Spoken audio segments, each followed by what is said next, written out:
ताज्या घडामोडी पाहण्यासाठी सी24 तास या यूट्यूब चॅनलला लाईक करा, शेअर करा, सबस्क्राईब करा आणि बेल आयकॉनवरती क्लिक करायला विसरू नका। राहुरी शहरामधील नामांकित साईराम इलेक्ट्रॉनिक्स अँड बॅटरीज या दालनात तुम्हाला मिळतील सर्व प्रकारच्या इलेक्ट्रॉनिक वस्तू तसेच होम अप्लायन्सेस। साईराम इलेक्ट्रॉनिक्सचं नातं आहे खास, प्रत्येक घरात गुणवत्तेचा विश्वास। उन्हाळ्यामध्ये थंड कूल करण्यासाठी AC, fridge, cooler, deep freeze यांची भव्य अशी रेंज। साईराम इलेक्ट्रॉनिक्स खरेदी विक्री संघ, नगर मनमाड रोड, राहुरी। तेव्हा आजच साईराम इलेक्ट्रॉनिक्स या दालनाला भेट द्या आणि आनंदाची सुरुवात करा। Sairam hospital test tube baby centre. मी डॉक्टर स्वप्नील माने, स्त्रीरोग, वंध्यत्व व दुर्बीणद्वारे शस्त्रक्रिया तज्ञ। आमच्याकडे दुर्बीणद्वारे शस्त्रक्रियेसाठी लागणारे सर्व अत्याधुनिक उपकरणं अवेलेबल आहेत। त्यामध्ये 3D 4D कॅमेरा, तसेच रुग्णांना 10 ते 20 ml रक्तस्राव होतो। पेशंटला खूप आरामदायी ऑपरेशन होतं। सूक्ष्म आजार बाहेर काढले जातात। 10 पटीने पेशंटच्या अवयवांचं निराकरण करता येतं आणि आजाराचं उच्चाटन केलं जातं। साईराम हॉस्पिटल, लॅप्रोस्कोपिक सेंटर आणि test baby centre, court area, Bhagyashree हॉटेलच्या पाठीमागे, राहुरी। पाठदुखी, कंबरदुखी, खांदादुखी, सांधेदुखी तसंच मणक्याच्या आणि पॅरालिसिस आजारांपासून डॉक्टरकडे जाऊन वैतागले आहात का? तर आहे ना राहुरीमध्ये आयुर्वेदिक खात्रीशीर उपचार। Doctor Melvane hospital and spine care therapy centre, Rahuri bus stand समोर।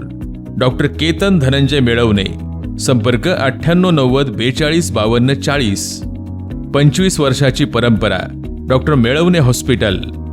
आमदार शिवाजीराव कर्डिले यांच्या आशीर्वादानं तसेच आमदार अक्षय शिवाजीराव कर्डिले यांच्या विशेष प्रयत्नांमधून मंजूर झालेल्या 55 लाख रुपयांच्या विविध विकास कामांचा भूमिपूजन सोहळा वडारवाडी इथे उत्साहपूर्ण वातावरणात पार पडलाय। आमदार अक्षय कर्डिले यांच्या हस्ते भूमिपूजन करून या विकास कामांचा शुभारंभ करण्यात आला। यावेळी ग्रामस्थ, पदाधिकारी आणि नागरिक मोठ्या संख्येने उपस्थित होते।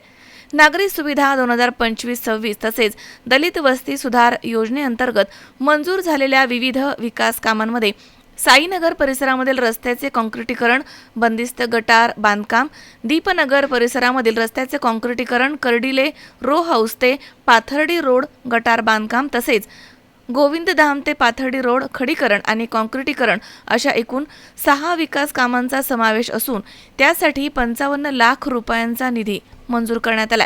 या विकास कामांमुळे वडारवाडी परिसरामधील अनेक वर्षांपासून प्रलंबित असलेल्या रस्ते आणि गटारांच्या समस्या दूर होणार आहेत। नागरिकांना चांगल्या दर्जाच्या मूलभूत सुविधा उपलब्ध होणार आहेत। विशेषतः पावसाळ्यामध्ये होणारी गैरसोय, साचणारं पाणी आणि खराब रस्ते यामुळे निर्माण होणाऱ्या अडचणींना मोठ्या प्रमाणात दिलासा मिळणार आहे अशी भावना ग्रामस्थांनी व्यक्त केली आहे। आमदार अक्षय कर्डिले म्हणालेत की विकास हीच आमची ओळख आहे। मतदारसंघामधील प्रत्येक गावामध्ये दर्जेदार पायाभूत सुविधा निर्माण करण्यासाठी आम्ही सातत्यानं प्रयत्नशील आहोत। नागरिकांच्या विश्वासाच्या बळावर शासनाकडून मोठ्या प्रमाणात निधी आणण्याचं काम सुरू आहे। मतदारसंघात सर्वांगीण विकास हे आमचं प्राधान्य असून मंजूर झालेली सर्व कामं वेळेमध्ये, पारदर्शकपणे आणि उत्कृष्ट दर्जाची पूर्ण करण्याच्या सूचना संबंधित यंत्रणांना देण्यात आल्यात। नागरिकांना मूलभूत सुविधांसाठी संघर्ष करावा लागू नये यासाठी विकासाचा वेग अधिकच वाढवणार आहोत आणि पुढील काळात देखील आणखी विकास कामं मंजूर करण्यासाठी प्रयत्न सुरू राहतील असं त्यांनी म्हटलं। भूमिपूजनानंतर ग्रामस्थांनी आमदार अक्षय कर्डिले यांचं स्वागत करून विकास कामांबद्दल समाधान व्यक्त केलंय। या कामांमुळे वडारवाडीच्या विकासाला आता नवी दिशा मिळणार आहे अशी भावना उपस्थितांनी व्यक्त केली आहे। आज आमदार शिवाजीराव कर्डिले साहेब यांच्या आशीर्वादाने वडारवाडी ग्रामपंचायतच्या हद्दीमध्ये आज आम्ही एकूण 55 लाख रुपयाच्या कामांचं भूमिपूजन करतोय। अतिशय आनंदाचं वातावरण नागरिकांमध्ये आहे की गेल्या अनेक दिवसांपासून असणारे प्रलंबित कामं त्याचं आज आम्ही भूमिपूजन करून सुरुवात केलेली आहे। वडारवाडी ग्रामपंचायतवरती आदरणीय आमदार शिवाजीराव कर्डिले साहेबांचं भरपूर प्रेम होतं, कारण की साहेबांच्या घरातलं हे गाव आणि पहिल्यापासनं छोट्या मोठ्या गोष्टींपासनं साहेब स्वतःहून लक्ष देत असायचे। सुरुवातीच्या काळामध्ये आपण पाहिलं की वडारवाडी म्हणजे छोटं गाव होतं, 1000-1500 लोकांचं, पण आज आता आपण पाहतो की हे गाव एक उपनगरात तब्दील झालंय। याच्यामध्ये कर्डिले साहेबांचं आणि ग्रामस्थांचं मोठं योगदान आहे की अनेक योजना, अनेक कामं आपल्या परिसरामध्ये घडले म्हणून मोठ्या स्वरूपात बाहेरून लोक इथं राहण्यासाठी आले आणि रहिवासी कायमस्वरूपीचे झालेत.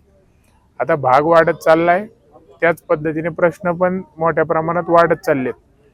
पण निश्चित ज्या पद्धतीने कर्डिले साहेबांनी आपल्या परिसरावरती एक कुटुंबासारखं प्रेम केलंय, तेच येणाऱ्या काळामध्ये मी देखील जनतेने माझ्यावरती फार मोठी जबाबदारी दिलेली आहे. आणि निश्चित आज आनंद वाटतोय की आपण सुरुवात करतोय. तर भविष्याच्या वाटचालीमध्ये 100% आपला गाव, आपला परिसर व मतदारसंघाला कुठल्याही गोष्टीची मी उणीव कामाबाबतीत भासू देणार नाही. पूर्णपणे ज्या पद्धतीने साहेबांनी वाटचाल केली त्याच पद्धतीने तीच वाट धरून भविष्याच्या काळामध्ये विकासाची वाटचाल होईल. आणि ह्या भागात जसं जसं भाग वाढत चाललाय, प्रश्नही वाढत चाललेत, पण ती सोडवण्याची पूर्णपणे जबाबदारी माझी. एकही काम मी येणाऱ्या काळामध्ये शिल्लक ठेवणार नाही. सगळे कामं पूर्ण झालेले आपल्याला पाहायला मिळतील.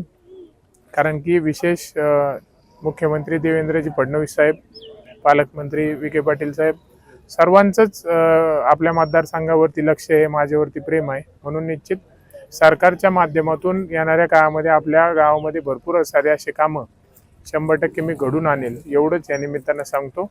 आणि अतिशय चांगला आजचा कार्यक्रम संपन्न झालाय. निश्चित असेच मोठे निधी आपल्या गावामध्ये येत राहतील, यासाठी मी सदैव प्रयत्न करत राहीन, एवढंच सांगतो ना. आपल्याला या निमित्तानं शुभेच्छा व्यक्त करतो. माझं नाव आरती गणेश जावळे. मी गोविंदधाम या एरियात राहते 4 वर्षापासून. इथे रस्त्याचा खूप प्रॉब्लेम होता, पावसाचं वगैरे. म्हणजे लेडीजला, मुलांना शाळेत सोडवायला त्याला खूप अडचणी येत होत्या, चिखल वगैरे होत होता खूप. पण अक्षयदादांमुळं आज हे रस्त्याचं काम मार्गी लागलं. आज उद्घाटन आहे रस्त्याचं, त्याबद्दल त्यांचे खूप आभार मानते. नमस्कार, माझं नाव प्रियांका तरकसे. मी गेल्या 2019 पासून आमचं इथे घर आहे आणि इथं 90% फौजी एरिया आहे. तर इथं ज्यावेळेस आम्ही आलो तेव्हापासून इतकी दुर्दैवी अवस्था होती. इथं रस्त्यांची अडचणी होत्या, पाण्याच्याही खूप साऱ्या अडचणी होत्या. पण अक्षयदादांच्या मदतीने आज आमच्या रस्त्याचं उद्घाटन होत आहे. याबद्दल आम्ही सर्व कॉलनीचे सर्व सदस्य फार त्यांचे धन्यवाद मानत आहोत. थँक्यू. महेश दाने, C24 तास, राहुरी.